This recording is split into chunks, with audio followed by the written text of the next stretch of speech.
Hello everyone, welcome back to my beginner series of videos. I am so excited to be here with you. We are in video number 11 of a 12 video series. How cool is that? So we have been on this crafting journey together, and I've received so many amazing emails and comments that you're loving this series, and that you're picking up some tips and tricks and you're finding these videos very resourceful. And that just brings me a lot of joy. That makes me so happy. I love card making. I have been making cards for over 15 years now.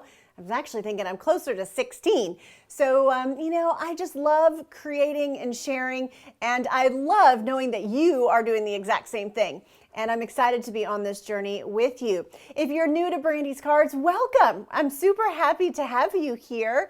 And of course, if you're one of my current customers or you've been with me through this whole series, I'm excited to be back. Today, we're going to talk about my top favorite crafting tools. That's right. So we're going to talk about my top 10 favorite card making tools. So we're going to kind of go over those, and and if you like this video and you find it helpful, I would love for you to give me a thumbs up. So just click that like button or click the thumbs up. That would be fantastic. I would really appreciate that. And of course, if you have any comments, please leave me comments. I love to read your comments and your notes. So I would love for you to do that.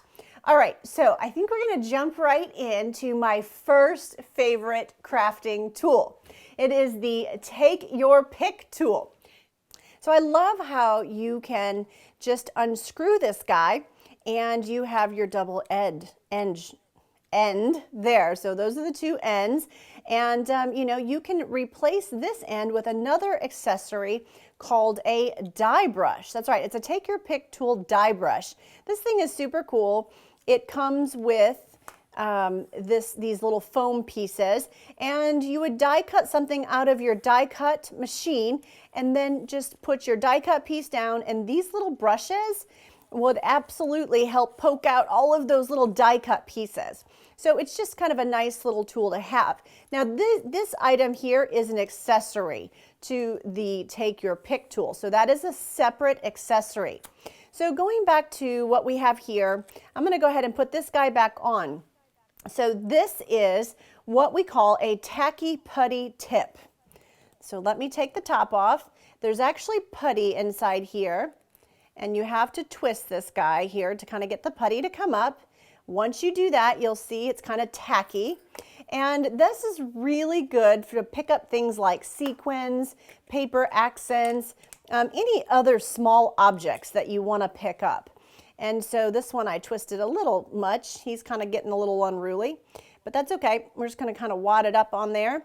And so the nice thing about this is you can pick up different embellishments or sequins and then set them down on your projects. So that's what this little putty thing is for.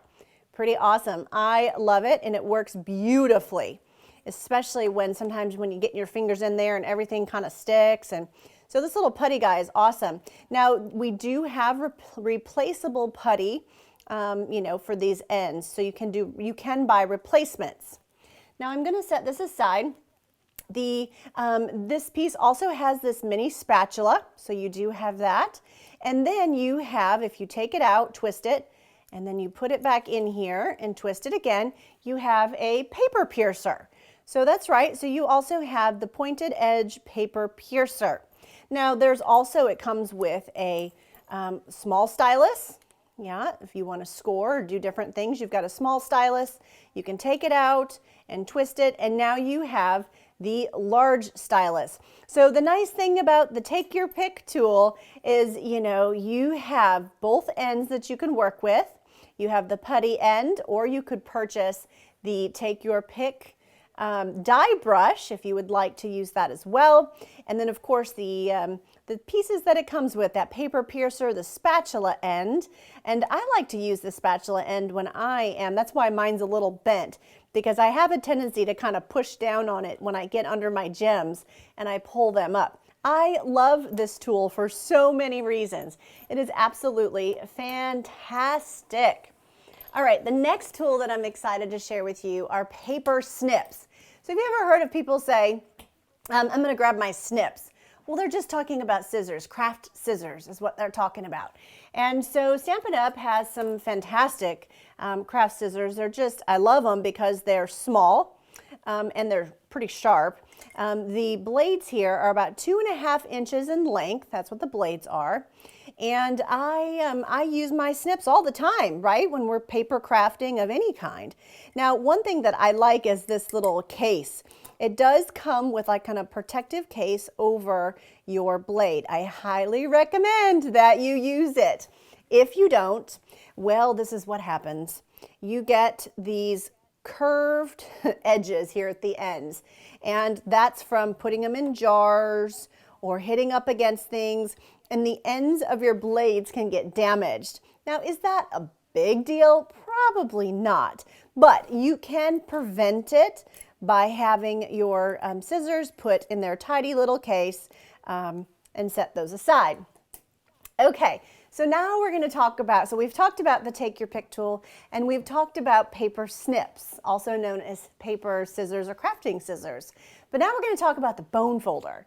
So I'm going to grab my bone folder here, and let's see, I have my bone folder. Now, the bone folder is a perfect addition to any collection, tool collection, because it's really good for crafters who want the perfect symmetry. That's right. So this piece of cardstock here has not been, it's not been scored. And so I'm going to go ahead and fold it.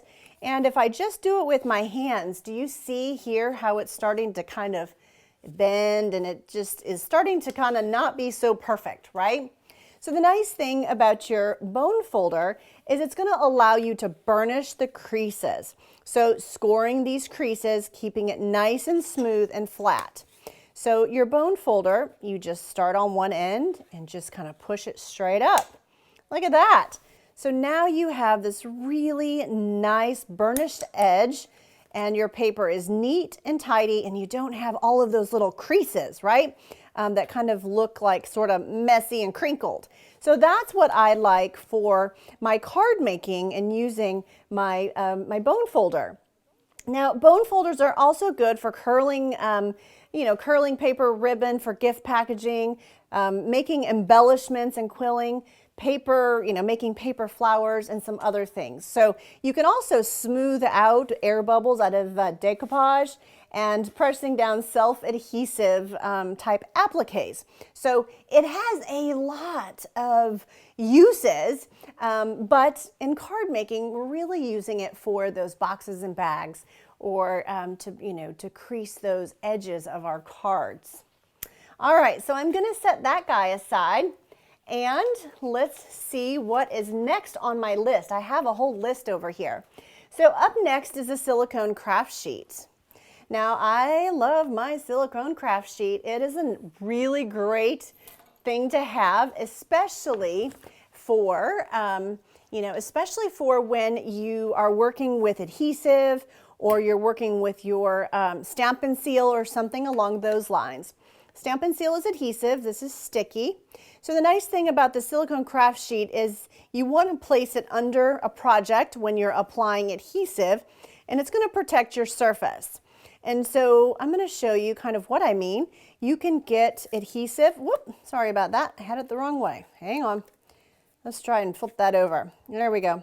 And so you see, if I were to get my glue, actually it doesn't want to stick on there, so that's a good thing. But if you get glue on here, or you want to put some glue over here and you want to sponge it, this surface, this silicone craft sheet, is so nice because, here, let me show you. I'm going to grab this one. Okay, this one's kind of gross, but I did this on purpose, science experiment. So when you're using it and you get glue on it, this is actually dried glue. I don't know how well you can see that, but this is dried glue that I put on here on purpose so that I could show you how easily it comes off. So you can just kind of work it off with your fingers, and it all sort of just pills up like this, or you can wash it, right?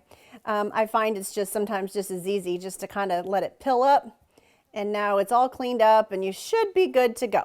Yep, just like that. So I would let this liquid adhesive dry, and or my Stampin' Seal, if it were on here and stuck, I would just kind of curl it all up in a little ball and toss that away. All right, so that silicone craft sheet is pretty fantastic to protect your surface. When you're using hot glue is awesome for the silicone craft sheet.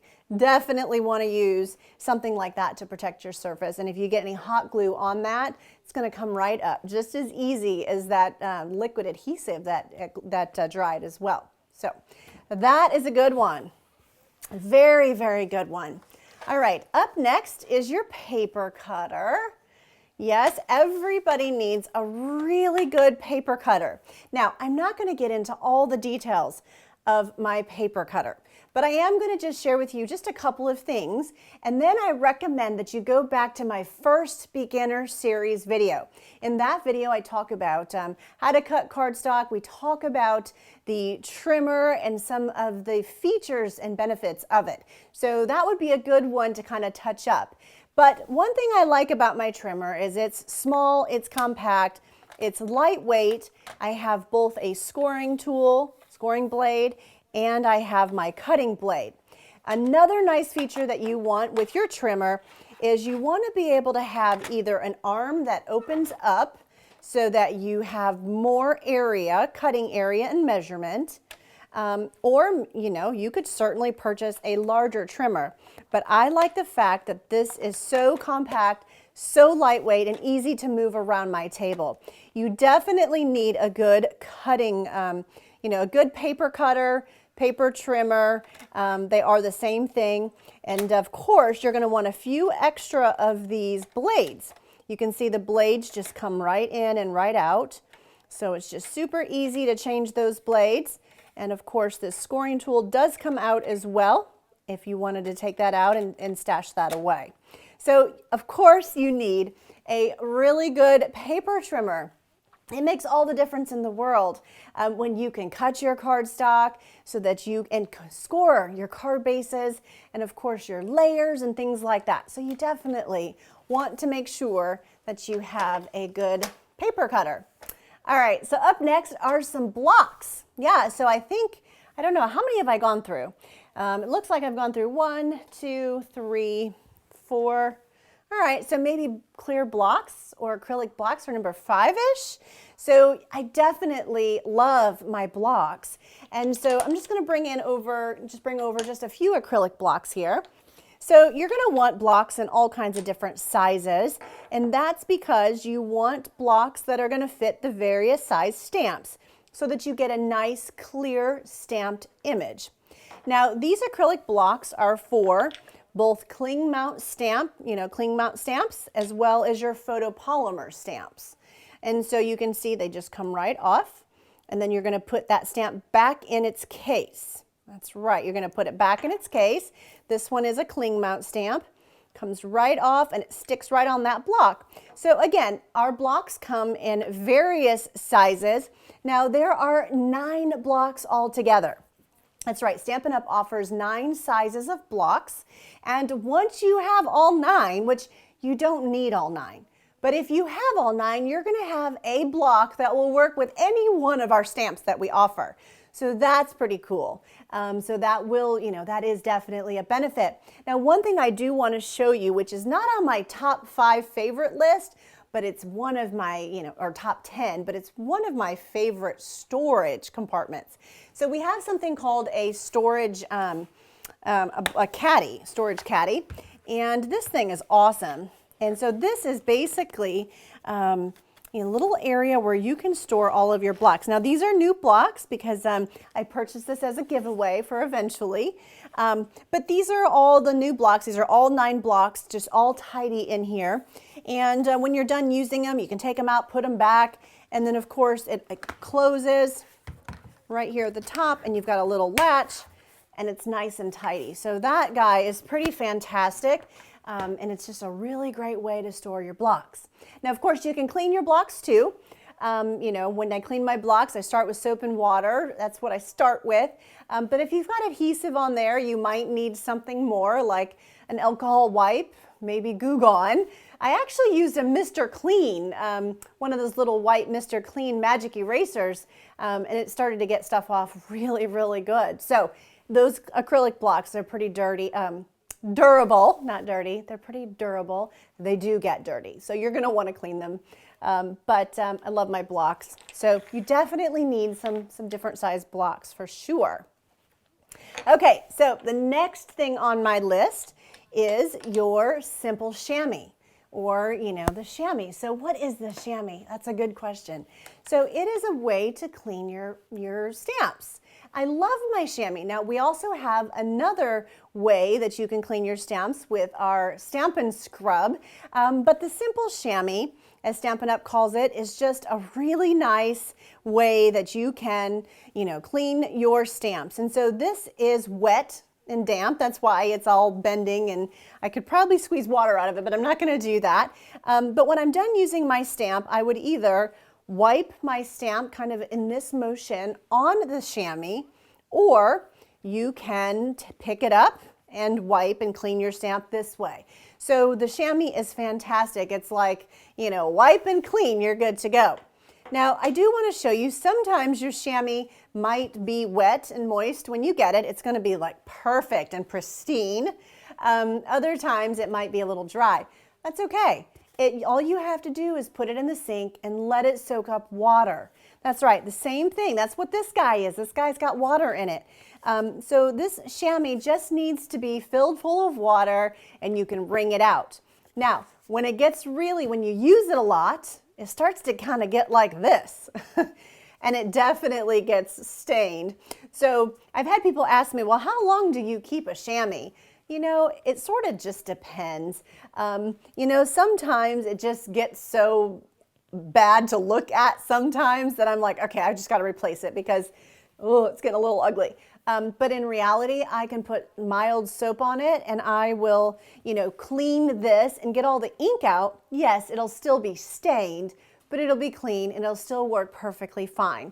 So, you know, I just tend to replace it every maybe 3 to 6 months just because I want a cleaner one. But in reality, these things last a very long time. And I do let mine dry out in between. Just let it dry out in between, and then I re-wet it. And I do have it in a standard stamp set case. I just use it like this to protect my surface on my table so that I'm not putting something wet on my surface. But this is just a stamp set standard case. I don't close it because I do let mine dry out.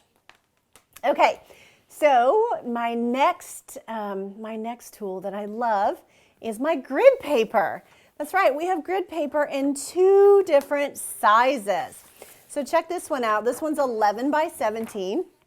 Basically, it can be used as what? Scrap paper, or you can use the ruler. That's right, so you can see actually let me flip it, wrong side. This one is our side here, so you can see the ruler, and you can use the grid. So it's just really nice for stamp placement and that sort of thing. And it protects your surface as you're stamping. You can stamp off and stamp on and that sort of thing. I also love the grid paper for the Stamparatus. So this is also pretty nice. This one is 7 3/8 by 7 3/8 in size. It fits perfectly in the Stamparatus, but it also is great on your space to protect your table, you know, to protect your space, to stamp off on, and that sort of thing. So, and I love the fact that it functions as a ruler for you as well. So that is something you're going to want. Now, if you don't have grid paper, what's the next best thing? Maybe some copy paper, some cheap copy paper would be great, because you don't want to use your good Stampin' Up! Cardstock as your scrap paper, right? Because that's your good cardstock that you want to use for your card making and crafting. All right, so I've got just a couple more for you. I have a Stampin' Up! Pierce mat.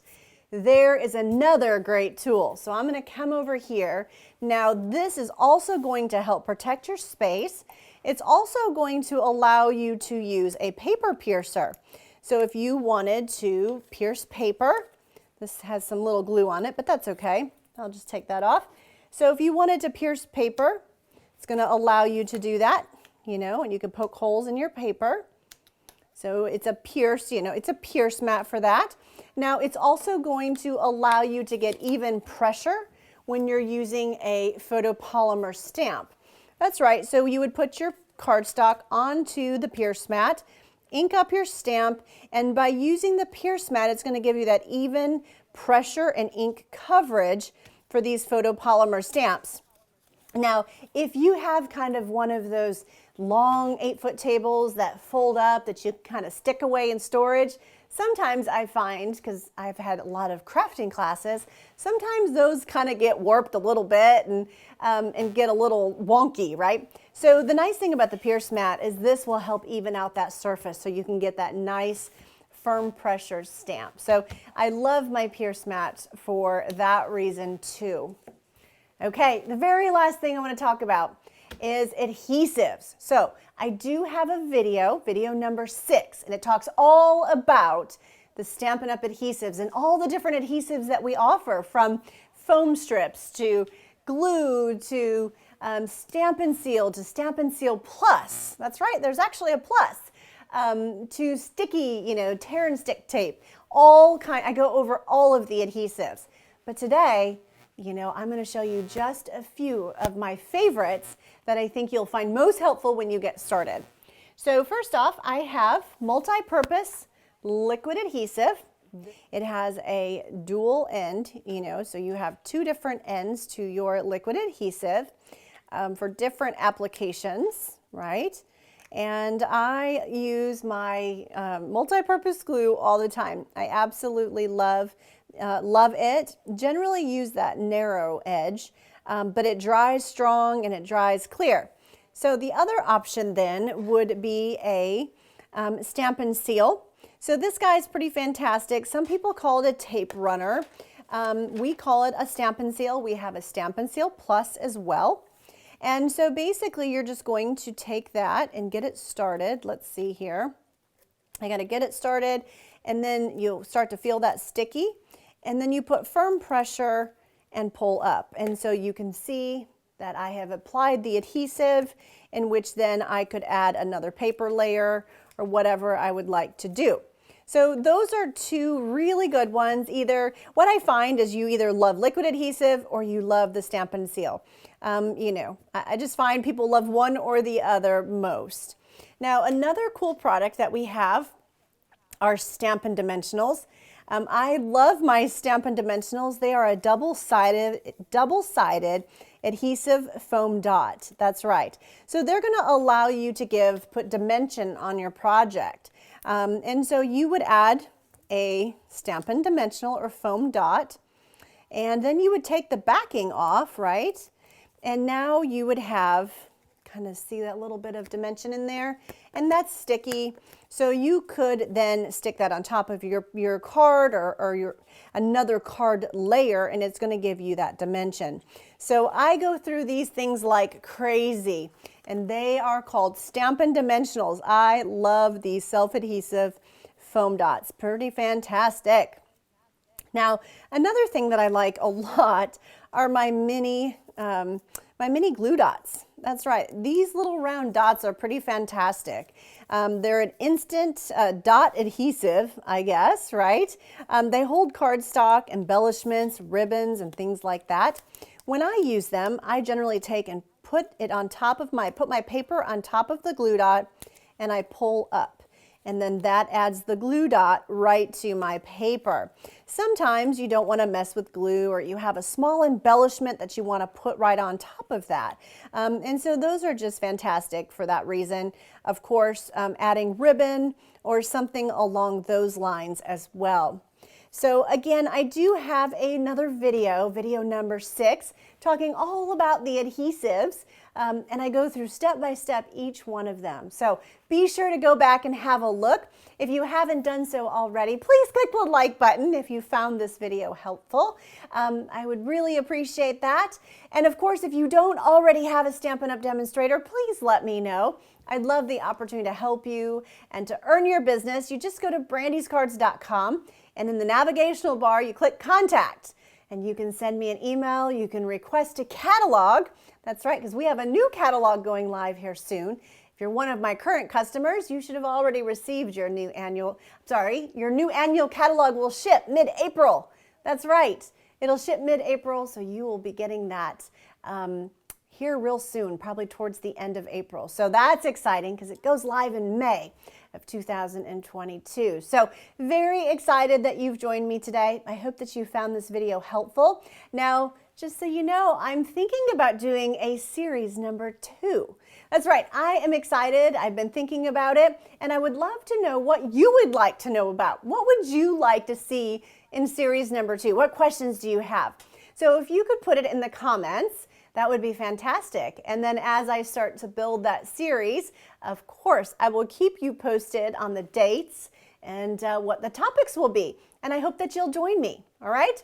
Thank you, everybody, for stopping by. Have a blessed day and happy stampin'. Bye now.